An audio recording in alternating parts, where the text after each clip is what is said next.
you brought up a great point. During slavery, what the masters would do, they would get the slaves drunk at night so that they would be what? Incapable of running. You know what I'm saying? And so, I mean, it's historical information that goes back, through time that shows that people who ruled over the lower class of people used alcohol and drugs as a form of keeping these people under control. You know what I'm saying? So yeah, I mean that's easy information to find out. That was a good question. And when we look at our society and our kids today, you look at how irresponsible the media is. How they promote drugs and alcohol as being okay, how they allow it to be in movies that are rated PG. You get to watching the movie, and I've been in PG movies with my children, and I'm looking, oh, come on, let's go. It's more sex in this than in porno. Yeah. You know what I'm saying? They getting high open like, it's PG meaning it's supposed to be governed, but these movies ain't governed no more. And it's because the government is all behind all that. You know what I'm saying? They make those ratings, for the movie industry, but the movie industry has been irresponsible with it because, I mean, why do they care? So that's why we have to take the streets back. And the only way that we can take the streets back is through information, being well informed and being courageous, being able to confront these kids where they at, and be armed with some facts. You can't go to those kids with a mumble mouth. You can't go to them like that. You got to be coming, straightforward and with it, and be firm. And when you firm, that'll make them stop and listen, because they looking for some real information. So you just got to have it. Like I always say, and I got this from my good friend, Mr. Israel. All these kids are looking for is a Noah.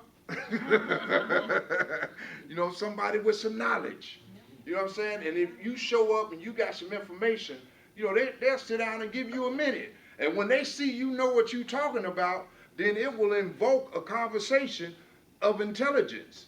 But when they go at you and you stumbling and bumbling and and scratching your head and stuff, they know that move. They know that move out from in the streets. You know what I'm saying? So they ain't got no time for that. So you got to be coming with it. Because you have to remember now, these kids that we primarily work with come from environments and families where drugs and alcohol and this dysfunction has been going on for years. They've been living in this environment, in this dysfunction for years. They've been, that's just the way it is. And they've accepted that. It's very few that say, that I ain't finna be a part of. It's very few who are courageous enough to do that. The rest of them just need somebody to stand up alongside of them. And that's where we come in. And I think I heard you say that. We have to stand there with them. We have to stand up and show them that we, you just said it, Brazil, that we have to, I'm here with you. I'm here because I want to be here. You know what I'm saying? And I'm here, providing you with some information. You understand? And that helps them to begin to really see that you're sincere. And that's why when we had those graduations, we hear a child that came in the first week, man, we had to see him on that 8th week talking about, and I'd like to thank Mr. Abdul, because, hey, that happens because they know where we at. What comes from the heart goes to the heart. And that's why I say that it's important that we be informed on that drug week, because this drug week ties into the other previous 5 weeks. From the heart lesson to empathy, to healthy relationships, all this stuff ties right in. And if you can tie this up real good, nice and neat, you have these kids thinking, oh man, one of the things that I tell kids as an addictions counselor is this, is that my job is not to stop you from getting high. That's not my job.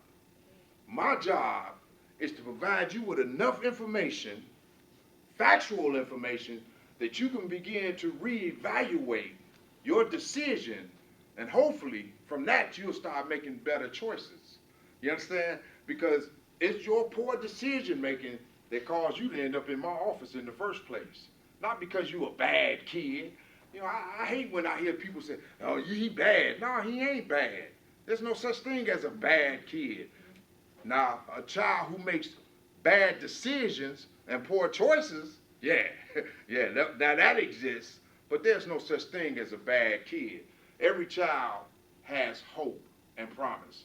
And we just got to be resilient and be able to stand in there and help those children through this. You know, and that's where what we know begins to help them to become knowers themselves. So that when they run into another group, they can be able to convey that information on to somebody else. You know, so we look at one of the reasons, when we look at, excuse me, when we begin to look at the reasons why people use drugs despite their environment and their family. I mean, these kids ain't crazy. You know, they see, but yet, even though they see their environment, see their family, they still make the decision to jump into the deep end of the pool. You know, so one of the exercises that we like to do is, why do people do drugs? Okay, and one of the things that, like I say, I like to do with this exercise is I like to always get a student involved, you know, as a helper, because what that does is that helps them to feel like they're part of this process, and it gives me an opportunity, you know, to kind of move around the room and navigate and talk and kind of help them to understand what I want them to do.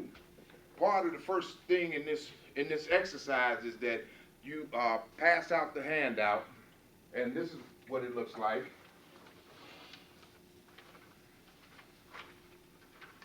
You pass out this particular handout, and it tells you why do people use drugs, and you have them to list 10 things that that make them feel good about themselves. And in that exercise, that 10 things only include things that don't involve drugs. You got to make sure you make that you got to make that important. You know, that distinction that no drugs or alcohol is included on this list. You know, smoking a blunt with my boy. No. I'm talking about things that you might not even be doing no more. You know, like going over to grandma's house and having Sunday dinner. Going to the zoo with my cousins or going to Great America. You know, things like that. So I just start giving them examples of, you know, things that they've even forgotten about. You know, nephews, or spending time with your baby cousin, or spending time with your sister. You know, things that when you did them made you feel really good. And we ain't just talking about, you know, in the last week or so. We're talking about, you know, as far back as your memory go, when you were 4 or 5 years old. You know, things that you did that you wish that you could still do those things. You know, whatever they are, write them down. And then I get them engaged in that. And once they get that 10 things, then I say, all right, everybody got that 10? Well, Mr. Arnold, all I got is 8. No, get 10. We'll wait for you. You know what I'm saying? There's no rush. You know, you need 10. You know what I'm saying? Well, can I do 11? No, just 10. That's all we need is 10. Just do 10, and we're going to be all right. So once you get to 10, then you say, all right, look at your 10, and then everybody look at their 10. Now, what I want you to do is I want you to mark off 5. 5? Yeah, 5. You know, Mr. Arnold took, yeah, 5. I want you to mark off 5 and leave 5 that you can't live without. You know, 5 that you say, man, no matter what, man, I can't live without those. So they go about that process. They mark off those 5. They finally get down there. And then this is where the exercise then begins. This is where the rubber meets the road on this. In this exercise, then what I begin to ask them to do is this. As I say, for everything on your list of your 5 that you enjoy doing alone, put an A by. So they put an A by it. Everything on your list that you like doing alone, put an O by it. So if there's anything on your list that you like doing alone, but you also like doing with others, put an A and an O by it. In other words, if you got on your list that you like going to the show, but you like going to the show alone, but you also like going with others, put an A and an O by it. If there's anything on your list that you like that cost money.